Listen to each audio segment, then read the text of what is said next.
Welcome to the No Psych, No Excuses podcast, where we have real, raw, authentic conversation. Here's your host, Kijuan Amey. Let's go. We are back for another amazing, absolutely brilliant, fantastic episode of No Psych, No Excuses podcast. Guys, y'all already know I come with that fire, that raw, authentic conversation every week. Every time you hear me, I'm here for you. Okay, remember that. Now, today's conversation, we're going to talk about how to win wounded. Okay? Oh, yeah. Y'all better go ahead and turn the volume up because it's going to get good. Okay, real good. And might even need to put a T at the end of that. Good. Need to be good. Now, starting with mindset on vision. Okay. Here's this thing that I want to throw to y'all. You don't have to be whole to be victorious when we're talking about this winning wounded. Okay. You don't have to be whole to be victorious. What am I getting at? Okay. A lot of people think that when we're winning, that's because we're strong. We have all the strength in the world. We're just amazing. We're these amazing like athletes. We're the top in the world. That's not always winning, guys. We can win with strength, yes. We can win emotionally, yes. We can win with our faith. We can win with our family. We can win with other friendships. Guys, there's so many different ways to win. But what I'm getting at is even though you are wounded, we can win. That's the big thing here. And y'all already know I'm finna talk real good about this one because I'm doing that as we speak. So, as I already stated with that quote and winning, oh gosh, I just wish y'all would understand that we don't have to be perfect either, because that's one of the other big things.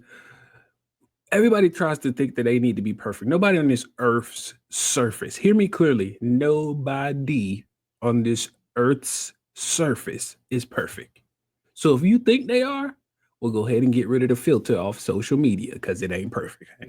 Well, trust me, as soon as they log off, they going back to whatever hell, and I'm putting that in air quotes for people who can't read it or see it, they're in. Okay? So if you think everything is just peaches and cream, it's not always the same for everybody. We have to understand that life, as they say, be lifing, okay? And when it does life, we have to understand another thing. We got to move on. We can't just sit there, mope, groan, gripe, or complain about this thing. We got to keep pushing. And yes, I'm saying we because I'm here with y'all on this. I'm not just saying it because I did it and y'all can't. No, I'm saying it because I did it, which means y'all can. And I love being able to be that, first off, that sacrificial lamb that they talk about in the Bible, because I believe I am. I was taught that when something happens, it's not because you sinned, it's because you're an example. You're being made an example. Yes, we are an example because y'all, I don't know if y'all know, but the story about the blind man, the child who was blind, everybody in that town thought somebody had sinned because he was blind, just because he was different. Jesus said, that is not what happened. What are we talking about here? No, this is for me to get the glory, basically. So he goes and he heals the little boy. And it's almost like y'all think just because something's wrong with one individual that he sinned or somebody around here sinned. That is not what that means. So we have to understand that with our winning, we're gonna be wounded, but there is still the opportunity to win. And that's the big key there. All right, I'll see y'all in faith it till you make it segment, guys. And here, I want to talk about my accident. Let's go back into what happened to me, okay? For most of y'all who know, who have been listening to the podcast, and you've been tuning in weekly, who've been following my story even before this podcast, y'all know I was involved in a terrible, horrific motorcycle accident back in 2017 on May 5th. Okay. A day I will never forget, a day that forever changed me. But without it, I would not be who I am today. Hear me clearly. Without it, I would not be who I am today. And this accident, woo, should I be here? That's a story only God knows about, and that's why I'm still here. But if you let the humans, if you let the doctors, the nurses, they should say, or would say, or have said, I shouldn't be here. And I say that because I know about it.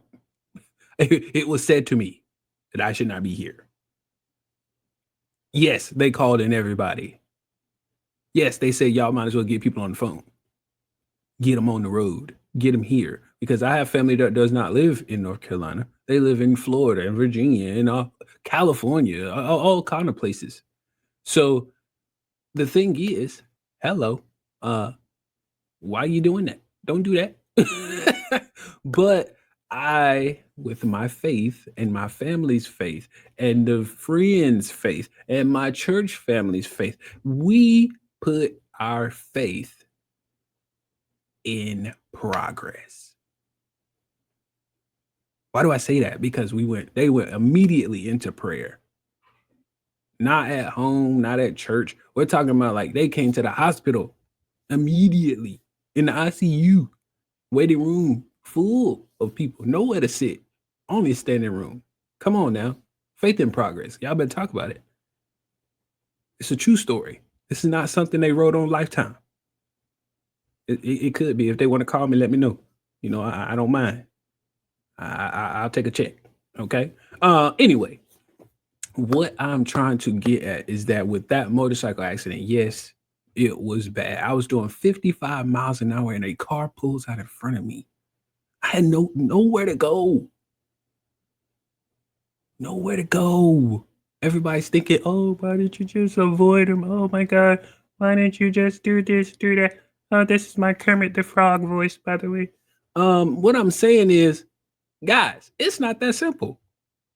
As much as you think it is, first off, my mind and my body would probably just froze up. Secondly, if I had to write the story, I would say you got to be some kind of stunt writer to avoid this accident here that I'm talking about.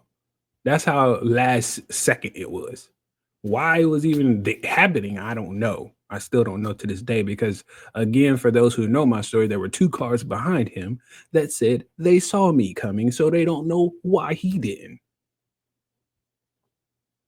So, what am I getting at here? I might have been thrown from that bike. I might have been smacked into the car. I might have been bruised up, banged up, broken bones, skull fractures, spine and medically infused, right or screw in my right foot. Listen, what I'm trying to tell you is loss of eyesight, a severe traumatic brain injury. What I'm trying to get y'all to understand is if I don't know how to win wounded, I don't know who does. I just had a young lady yesterday, guys. I'm at church and this lady is after service. She's like, wow, you were so amazing on the drums. And I'm very humble about my playing because I know, what God has blessed me with, but I'm also like, I know I'm not the best in the world either. And so I'm like, oh, thank you very much. I appreciate it. I've been playing since I was 7. So I just give people context that I have been playing for a while and God gave me this gift and allowed me to keep it at that point, because the accident could have done so much that I couldn't even sit up if it was, possible. And they thought I should have been a vegetable considering how bad my traumatic brain injury was. So the fact that I can keep playing is just a blessing by itself. So she's talking to me after church, hey, you are so amazing. This is her first time ever coming to our church. And she's been through a lot, and I won't get into that. But what I will say is she's winning wounded as well. Her story told me she was winning wounded, and I could feel it in everything she's uttered out of her mouth, but also with the praise she was putting up in that church. Okay, and when we were talking after service, she had no clue that I was blind. I mean, yeah, I'm holding a cane. A lot of people don't really know what that means anymore. I'm gonna be honest, because you don't run into it every day. So a lot of people don't even know what that means. And I don't fault people anymore. Like I used to, but I'm like, would I know? Maybe, probably. But when I think about it, my grandmother was like, yes, he was in a motorcycle accident back in 2017. And I said, oh, yeah. And I lost my eyesight. She said, you did? I said, yeah. She was like, total? I said, yeah. And I can't see a thing. And that she was like, wow, you are like so amazing on the drums though. And I'm like, well, and that's when I told her about the playing since I was 7. But these are the stories that other people hear about me winning wounded. These are the testimonies, guys. What you could have a testimony just like it. It doesn't have to be as bad as mine. Guys, that's the other thing. Let's stop comparing because I'm gonna get into a little bit of comparison here. I remember someone one day, and I think I was at church too for this one. Back in the day when I was after a choir rehearsal, somebody was like, "Man, I don't know if I could do that." I'm like, "Do what? Like, be blind?" And I was like, "I didn't know if I could do it either until it happened." And it was like, yeah, but I mean, I don't know if I would want to be blind or like lose my hearing or something. Like, if I had to pick and choose, I was like, I didn't get a choice. But if I had to choose, I would continue to be blind because I would rather hear the music. I want to hear it because I'm a musician all day, every day. Ever since I was a little boy, musician all day, every day. And so I hear these comparisons, but I get why they're thinking these things because they haven't had it happen to them. Until you're in the shoes of these situations, you don't know. And so I understand that. But here's another one. This is the extreme side of it. Someone says, man, I would have rather just died, man. I don't want to just lose my eyesight, man. I'd rather die than didn't be blind. But uh I think, personally, to me, another day above ground is better than one under. That's all I'm saying. I've never been underground, like to the point where I couldn't see or breathe. But I think it's better above. I'm just saying. Just think about that for a second. Now, don't get me wrong. I get what they trying to say. Like they don't want to be in the situation, but is it really as miserable as you think it is? Just because you don't know it, remember this, you do not know what these people are, how they're living, what they're doing. Listen, I just told y'all not long ago, a couple episodes ago, I just got back from Italy.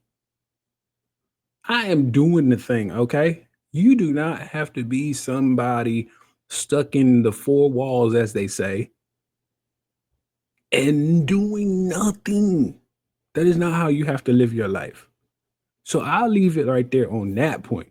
But what one last thing I'll say in how you win wounded in this faith it till you make it, guys. When I go to the gym, one thing I notice is not just me, because I'm personally, I'm not even into people looking at me. I know they do because I'm always doing something and I'm in there for a long time. And, I'm always getting assisted because I am blind, guys.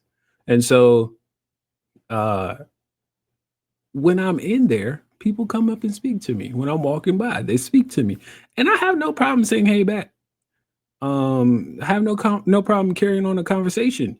And they see me and they see like when I wear my Air Force Wounded Warrior stuff, they're like, "Oh, you were in the military?" I'm like, "Yeah, I was." They might either ask me what I did, or they might be like, "Well, what's the Wounded Warriors? What is that? Wait, how did you get injured in combat?" And I tell them no, but I got injured while I was in service. And this is what happened. And when they hear my story, they're like, "Oh my God, how are you still here?" I'm like, everybody's wondering that. Now, for those who know, they'd understand. God kept me here, because I know that, and they'll understand it because they're connected as well. But those who don't, ask that question. Well, how in the world are you still here? Well, there's somebody I know that I think you should get to know. But that is where we're going to talk about the 3 E's: excuse, execute, and elevate. Y'all know I love this segment because I can't stand excuses. Can't stand them. You know already that I am the hashtag excuse destroyer. Okay? Y'all know that already. Now, what am I talking about here in this episode, though, for the 3 E's? Oh, I don't feel like it because I'm just not ready to go back to the gym. Or I just can't talk to them yet. They hurt me too much. Now listen, y'all. These excuses that y'all just randomly come up with, and I don't want to even say random because y'all have heard them somewhere before. Usually that's how kids learn, so I'm sure that's how adults learn. You've heard it from somebody else, so you're using it. At what point do we stop allowing other people's thoughts and ideas reflect us? When do we think for ourselves? I mean, these are the excuses that truly mean or should mean nothing to us. But yet we allow them to come into our mind because it's the easy way out. You're taking the easy way out. The hard thing to do is to confront it. The hard thing to do is to go mend a relationship or mend a friendship. Or to say, you know what, even though my Achilles is torn, and this is a real example, I can still do upper body. Even though they say, oh, I burned the back of my hand, well, I can still use the front of it. The thing we have to do is stop saying, oh, well, I burnt the back of my hand, I'm just done. Y'all have to cook yourselves. Man, listen, man. Let the excuses go.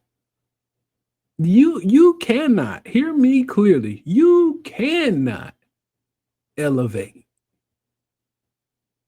without it, without letting go of the excuses. You can't. So, how do we even get to the elevation stage from these excuses y'all are talking about? Similar to what I was just saying. The execution phase is to find that excuse is just an excuse, and we need to look for a solution to the problem. Oh, your hand is burned. Okay, well, make sure that side is either taped up with the gauze or something, and nothing touches it. Bam, you ain't got to worry about that no more. You could go on carrying on about your life. Oh, like I just told y'all with the Achilles tear, my friend, he tore his Achilles. He didn't even know he had a torn Achilles. He knew it hurt. He hadn't been to the doctor yet. He's still in the gym. The only thing that truly stopped him from going to that gym was that doctor. And he really didn't stop him either. Because he's like, yeah, okay, well, I'll lighten the load. You know what I mean? Because some people truly have that beast inside of them that they just can't tame. It's so hard to control that they just got, okay, well, I'll feed them a little bit less this time. When it comes to these friendships and relationships that we say, oh no, well, they hurt me and this, that, and the third. Well, okay, I get it. They hurt you, but is that when you just throw away a whole relationship? You think it's going to be another person just waiting right outside for you? And even if they are just waiting right outside for you, you think they're going to be the better option? As they say, the grass ain't always green on the other side. I'm going to tell you right now. Actually, on the other side of that is dirt. I'm going to let y'all know. So when I talk about, these excuses, and then we have to find the solution in order to execute, that's how you elevate, guys. When you find your solution to whatever that excuse is, that's when you start to elevate. That's when you start to climb the ladder, rung by rung. I'm not asking y'all to jump and leap out. I'm asking you just to take a step.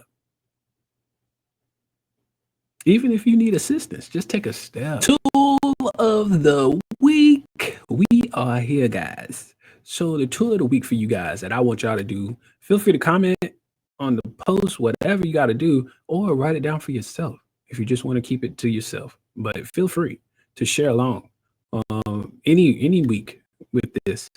But for this week, I want you to write down your wound, whether it's physical, whether it's mental, whether it's spiritual, whatever it is.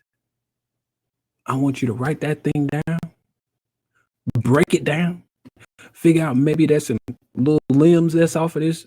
Y'all know how we used to do the brainstorming when you wrote something in English class. Put that, whatever that wound is in the center, and I want you to figure out what's causing it. What's causing the wound? Why do I say that? Because that could be what helps you heal from the wound. It could be what helps you carry out your next day without feeling like I'm stuck or woe is me. You know what I'm saying? We got to find ways around this. That's how you find those solutions, guys, that I was just talking about in the last segment, the 3 E's. That's how you find that solution. And I'm giving you these gems, man. I'm giving you the knowledge, so that you can be successful. And the other thing is, what if your wound was actually your weapon? We going into battle with this thing. People don't even understand. I tell people all the time, my superpower is the fact that I lost my eyesight. They're like, what? I said, I don't get distracted. 2, I'm a speaker. I'm a professional speaker. When I'm in a room, whether it's 20 people, 2,000 people, guess what? It doesn't matter the size because I'm not distracted by that. All I'm doing is delivering my message to the best of whose ability? Not yours, but mine. So that takes a lot of weight off my shoulders. We are back in the no excuse zone. The no excuse zone. I'm almost making this like a no-fly zone. I don't know from all my Air Force and aviation buddies, y'all know what that is. But the no excuse zone, okay? We don't let those excuses get in here. They can't come up in here, okay? Not up in here. Not up in here. So just a quick recap on today's episode, guys. We know that wounded is not in final. Like, that's not final, guys. We can still win wounded, okay? Just being wounded is just a figure of what you allow it to be. So it's figure of your imagination, guys. What I need y'all to understand is we're not going to be blind to it. I love to use play on words, man. I'm funny like that. But we won't be blind or ignorant to it. What we can do, though, is allow that to be just like a strength. We can use these things as a strength and a play. I do it all the time. I just told y'all an example in the tool of the week how I do it. I use my superpower. I use it as my superpower. Instead of allowing people to dictate that it was something bad, something negative, something that I need to be careful about. Man, listen, I don't see it that way. I feel like I see better than some people who actually have eyesight, to be honest. And for sure, I hear better. But we won't get into that. And then last but not least, guys, just give yourself some grace when it comes to these wounds. Why do I say that? I say that because I had to do that. In order to get where I am right now, it's been 8 years. So yeah, it sounds like, oh, this guy's been all over. No. Don't let that come out at all, because in the beginning, woo, I think that's all I can say about it. Woo, it was hard. And that's an understatement. And so I had my depressed days. I had my suicidal thoughts. I had these things. So if y'all thinking I'm just this bright, sunshiny day or bubbling spirit all the time, whoo, let that thought go. but I'm here to say that it can change and things can be done. So as I wrap up, guys, remember this. Just because you can't see it doesn't mean you can't achieve it. All right. Have a good one, guys. Peace out.